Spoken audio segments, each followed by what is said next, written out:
Well, I was with some top Republicans here in Washington last night, and they were sort of shrugging their shoulders why President Trump wouldn't go to the cemetery in the rain, the American Cemetery, one of the most famous battles in military history for the United States, why he didn't walk down the Champs-Élysées toward the Arc de Triomphe with 12 other leaders to commemorate World War I. They just don't understand it for a president who understands optics so well, why he would stay out of that.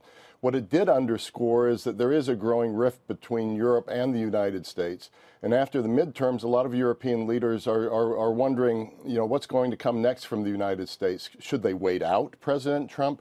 Is this going to be a permanent situation, and do they have to look after their own defense even more? So there's a lot of head scratching, but there's also a lot of gaming of how to play the next couple of years.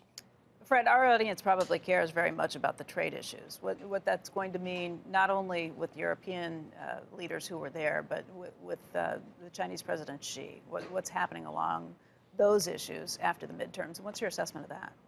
Well, it strikes me that you've got a situation where even if Macron has something of a victory with his speech and having everyone in Paris, if you're actually looking at where Europe is right now, you've got to worry a lot more about Europe than you have to worry about the United States. You have Brexit coming up. No matter how it ends up, Europe is going to be poorer for its second largest economy pulling out.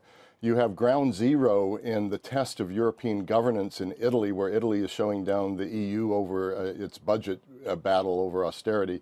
And then you have Merkel stepping down as party leader in Germany, and that puts a question over whether the political center can hold in Germany.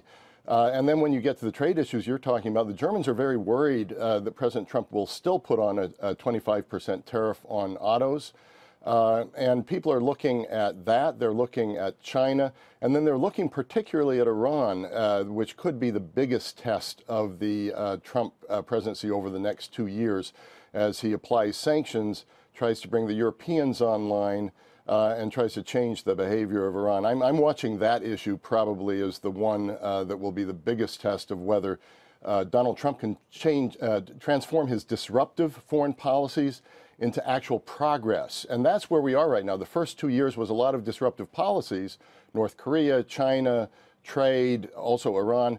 The next 2 years have to be Trump looking after his legacy and turning this into some sort of agreement on all of these fronts. Fred, help me with this.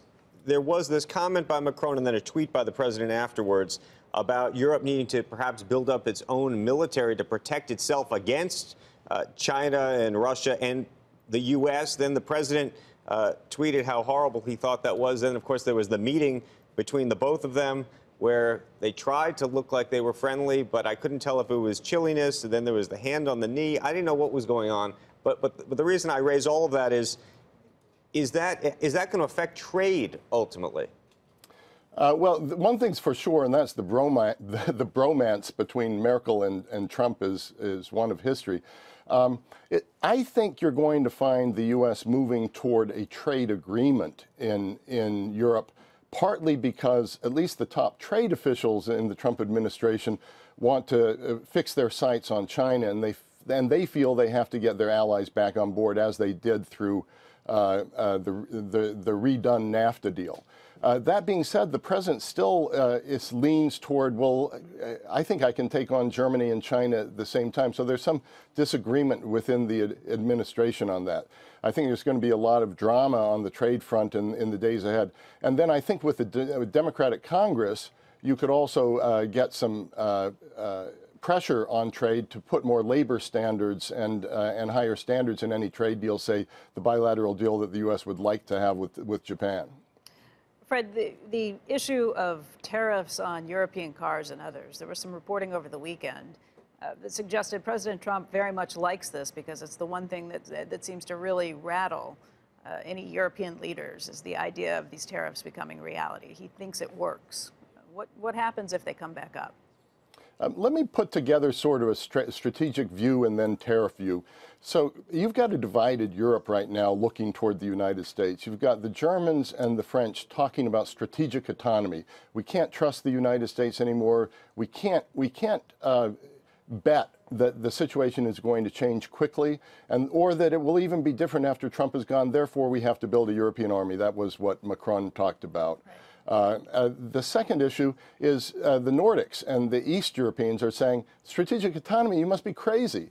We can't live without the United States. We can't defend ourselves against Russia. And so you have the strategic question. On the trade questions, it's really almost, in President Trump's mind, almost entirely about Germany from what we can figure out. And the Germans feel that as well. There's a feeling when I talk to senior German officials that Trump has really singled them out. And if you look back to what Trump has said about Germany, back to 1990 in an interview he did with Playboy magazine, he really has not liked German cars, and he hasn't liked the way that we've paid for Germany's defense, but Germany has taken on our markets. So I don't think he's done with Germany yet, and there's some talk in Washington and in Berlin that you still could have these auto tariffs, and he knows that that's what would get to Germany more than anything else. You're absolutely right, Becky.